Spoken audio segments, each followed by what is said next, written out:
ABS-CBN News and Current Affairs. Panig sa katotohanan, panig sa pagbangon ng bayan. Sa ulo ng mga nagbabagang balita, isda sa ilang fish pond sa Pampanga namamatay na dahil sa El Nino. Halaga ng pinsalang dulot sa agrikultura sa buong bansa aabot na sa 8 bilyong piso. Mga baboy at baka sa Occidental Mindoro nagkakasakit na rin dahil sa sobrang init, pero mga mag-aasin nakikinabang. Lakas CMD Vice Presidential Candidate Edu Manzano, iiwan na raw ang showbiz manalo-matalo man sa eleksyon. 6 na taong gulang na bata sa Negros Occidental ay tinuturing na bayani matapos iligtas ang 4 na buwang kapatid sa sunog. Alamin ang mga patok na pagkakaabalahan ng inyong mga anak ngayong summer. At mga veteranong between matinee idols, indie film stars, pati komedyante, magsasalpukan sa Acting Awards ng 2010 Urian.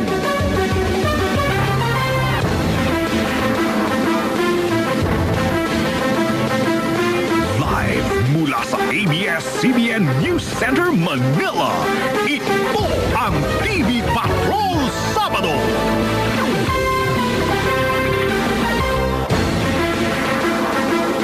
Magandang gabi, Pilipinas. Kami ang mga patrol ng Pilipino. Nagpapalita at naglilingkod sa inyo saan man sa mundo. Kapamilya, naitala ngayong araw ang pinakamataas na temperatura sa Metro Manila. Ayon sa Pag-asa DOST, umabot sa 35.8 degrees Celsius ang temperatura ngayong araw sa Metro Manila, ang pinakamainit sa pagpasok ng taong 2010. Kasabay nito, lalo pang tumindi ang pinsalang dulot ng El Nino. Ayon sa Department of Agriculture, aabot na sa 8 bilyong piso ang halaga ng nasirang pananim. Namamatay naman sa init ang mga isda sa ilang fish pond sa Pampanga. Nagpapatrol, Zen Hernandez. Nagsisimula na ring mga matay ang mga isda sa Pampanga. Sa fish pond na ito sa Barangay Pasak sa bayan ng Minalin, 50 hanggang 80 piraso ng tilapia ang namamatay kada araw. 10 tonelada din ng tilapia ang nangamatay sa Magat Dam sa Isabela noong isang linggo. Bunsod ng matinding init ng panahon. Pero mas tinututukan pa rin ngayon ng gobyerno ang supply ng bigas. Umabot na kasi sa 8 bilyong piso ang pinsala ng El Nino sa agrikultura at pinakamatindi pa rin ang epekto sa mga palayan at maisa ng Region 2 o Cagayan Valley na umaabot na ng 5 bilyon. Ang magsasakang si Alejandro Porgoso, umabot na sa 6 na ektarya ang natuyong palayan.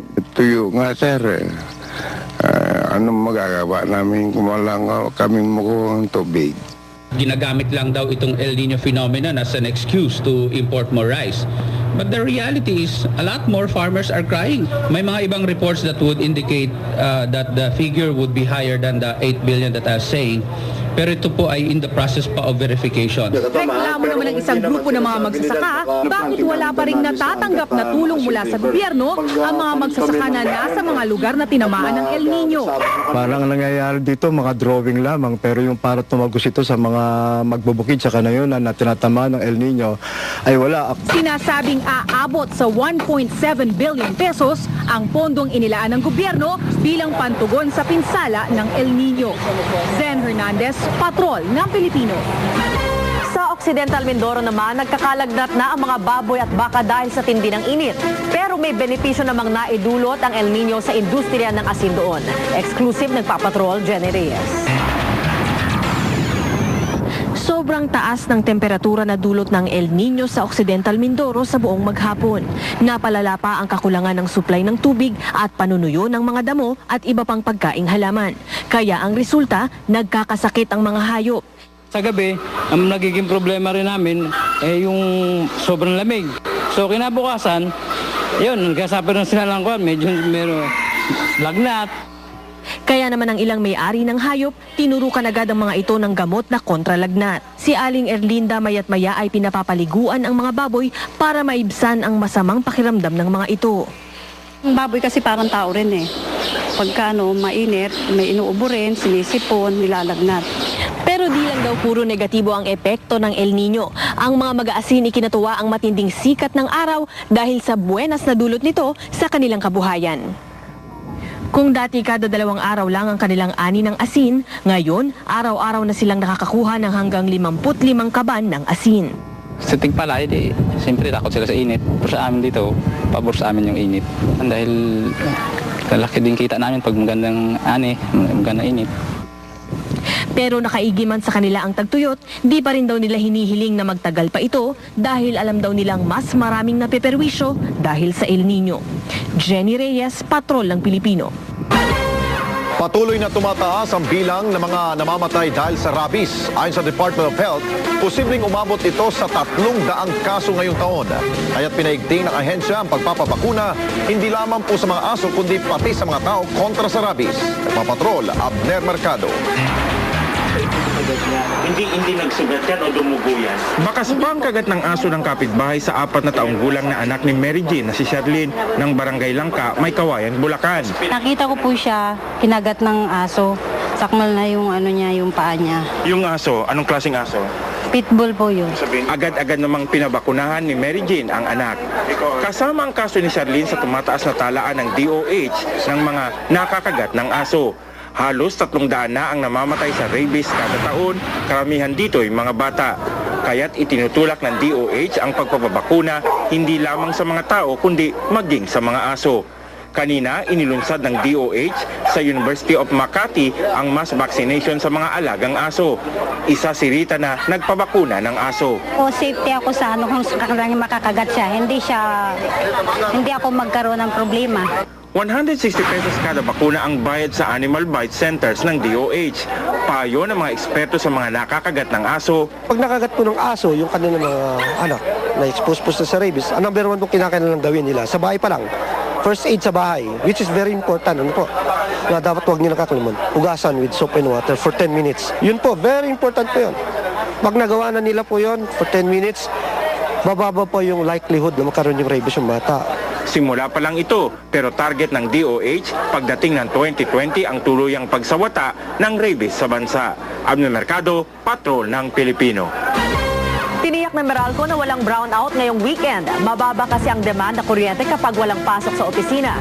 Pero hindi pa matiyak kung wala ring brownout sa susunod na linggo. Ayon kay Engineer Josecito Sulit ng NGCP, may aasahang dagdag ng supply ng kuryente dahil gumagana na ulit ang ilang dating sirang planta tulad ng Ilihan Block B at ang Santa Rita Modules 10 at 30. Lahat sa Batangas pati ang Kalayaan Hydropower Plant sa Laguna. Ibig sabihin magkakaroon ng reserba sa Luzon at sa Visayas sa Lunes. Pero problema pa rin ang supply ng kuryente sa Mindanao. At susunod, Lakas ni ang Vice Presidential Candidate Edu Manzano, iiwan na raw ang showbiz manalo o matalo man sa eleksyon. ilang OFW mula Saudi sumisigaw ng hustisya. Janitress ang inaplayan pero pagiging caregiver ang kanilang pinagsakan. At alamin ang mga patok na pagkakaabalahan ng inyong mga anak ngayong summer sa pagbabalik ng TV Patrol Sabado.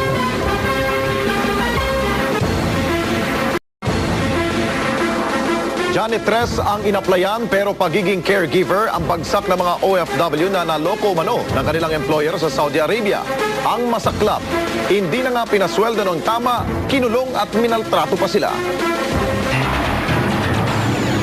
Nagkampo sa harap ng tanggapan ng POEA, may higit 40 OFWs. Dinadaing nila ang pagiging biktima umano ng pagmamaltrato at maling pagpapasahod sa Saudi Arabia. Kwento ni Virgin Joy Flancia, janitress ang kanyang pinasukan sa Riyadh base sa pinirmahang 3-year contract bago pa man umalis ng bansa. Pero pagdating sa Riyadh, pagiging caregiver pala ang bagsak niya at ng iba pa niyang kasama. Ang masaklap pa, imbis na 940 riyals, gaya ng unang napagkasunduan, 450 riyals lamang o mahigit 5,000 piso ang buwanang pasweldo sa kanila.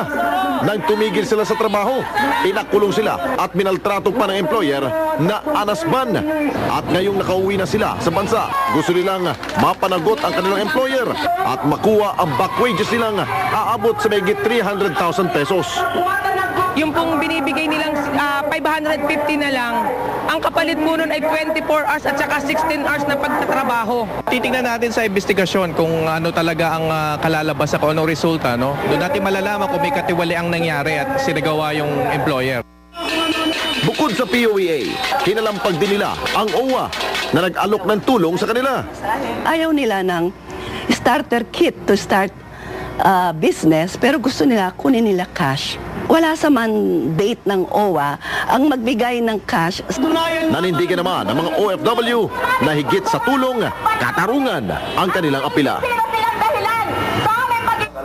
Sa ngayon, tinapos na ng mga OFW ang 3 araw nilang pananatili sa harap ng OWA. Ayon kay OWA Administrator Dimson, tinanggap na ng OFW ang handog nilang livelihood assistance na nagkakalaga po yan ng 10,000 piso. Pero POEA na raw ang dapat tumugon sa issue ng pasweldong hindi na ibigay sa mga manggagawang Pinoy. Nabuhayan ang loob ng pamilya Dacer matapos pumayag ang korte sa Amerika na pauwiin sa bansa si dating Police Senior Superintendent Michael Ray Aquino. Susi raw kasi ito sa ikalulutas ng Dacer Corbito double murder case. Nagpapatrol, Timi Nubla. Naniniwala ang pamilya Dacer na si Michael Ray Aquino ang susi para malutas ang kasong pagpatay sa kanilang ama na si dating PR publicist Bubi Dacer at driver nitong si Manuel Corbito. From the affidavits of Macau, very clearly si Michael Ray Aquino ang may paandar ng operation. That's why the details on the abduction, the planning, the surveillance, these are all within the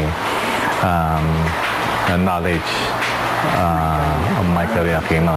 Paliwanag ng abogado ng mga Dacer, bukod kay Lacson, si Aquino umano ang pinagkukunan ng mga utos sa mga miyembro ng binuwag na PAOK TF, tulad ng mga testigong sina Cesar Mangcao at Glenn Dumlao. Kaya naman bukas sila sa posibilidad na maging state witness si Aquino, lalo na kung meron itong mga impormasyon na maaaring makapagdiin kina Senador Panfilo Lacson at dating Pangulong Estrada. Sa text message, sinabi naman ng abogado ni Lacson na kampante sila na hindi tetestigo si Aquino. Naniniwala naman ang abogado ng mga Dacer na tatayo ang kanilang kaso, tumestigo man o hindi si Aquino. Ang mahalaga lang daw ay matagpuan na si Lacson na lumipad ng Hong Kong matapos isyuan ng warrant of arrest. Timi Nubla, Patrol ng Pilipino.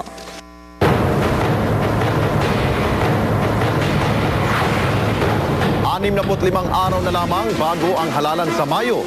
Pinasok ni dating Pangulong Joseph Estrada ang lungsod ng Olongapo na baluarte ng katunggali niya sa pagkapangulo na si Senador Richard Gordon.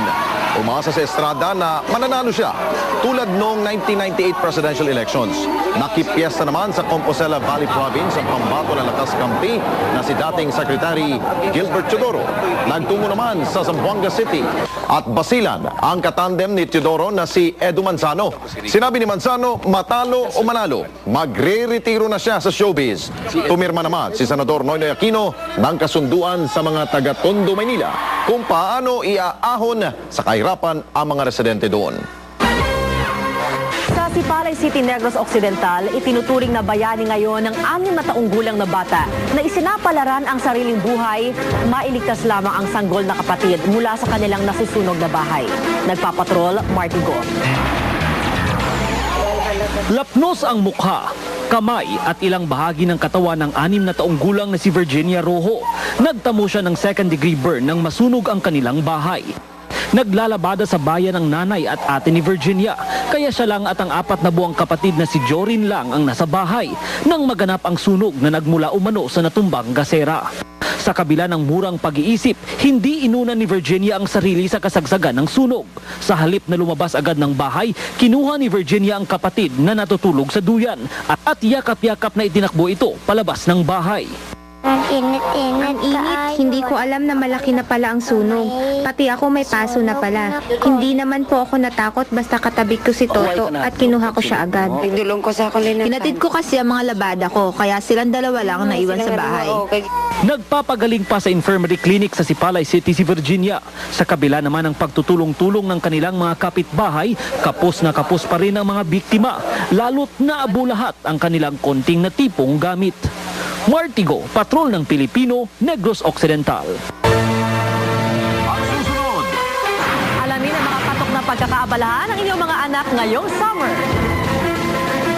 ang mga veteranong between matinee idols, indie film stars, pati komedyante, magsasalpukan sa acting awards ng 2010 Urian sa pagbabalik ng TV Patrol.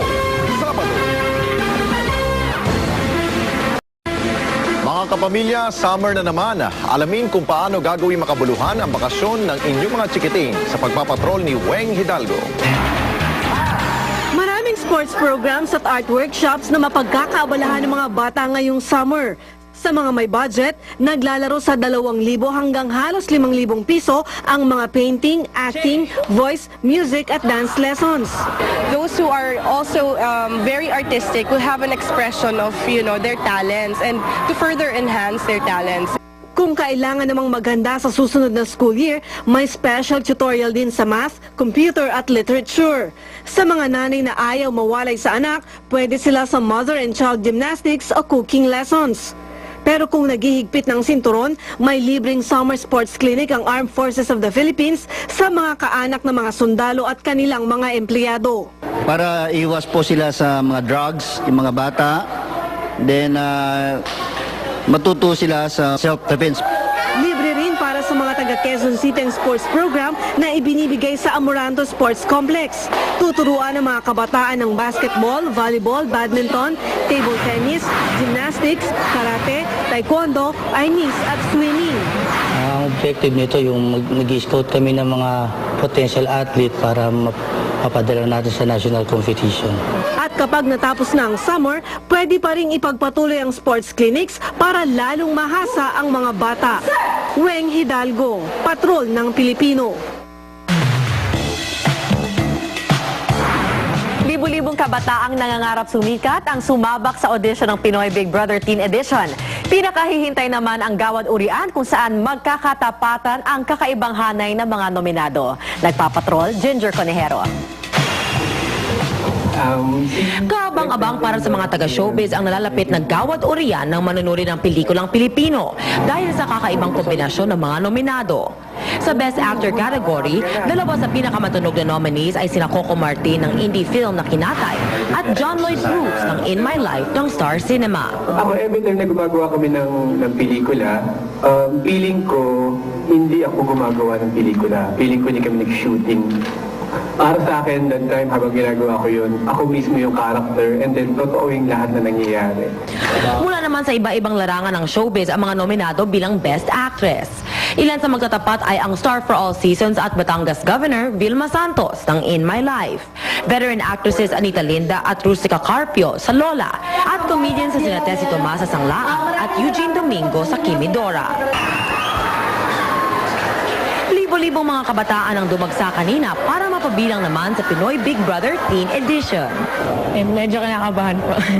Sa akin lang, gusto lang patunayan sa magulang ko na kaya kong pumasok dito. Pagtungtong ng alas 11 ng umaga, umakyat na sa 37,000 ang mga nagparehistro sa audition sa Rizal Memorial Baseball Stadium. Meron kaming mga hinahandang mga surprises at mga twists. At syempre, mas nabubuo ang konsepto ng Big Brother depende sa mga housemates na mapapasok. Bukod sa Maynila, magkakaroon din ng audition sa Tacloban, Cebu at Dipolo para sa housemates ng PBB Teen Edition Clash of 2010. Ginger Conejero, Patrol ng Pilipino. At yan po ang mga balita nakalap sa aming tuloy-tuloy na pagpapatrol. Kami ang inyong patrol ng Pilipino naglilingkod sa inyo saan man sa mundo.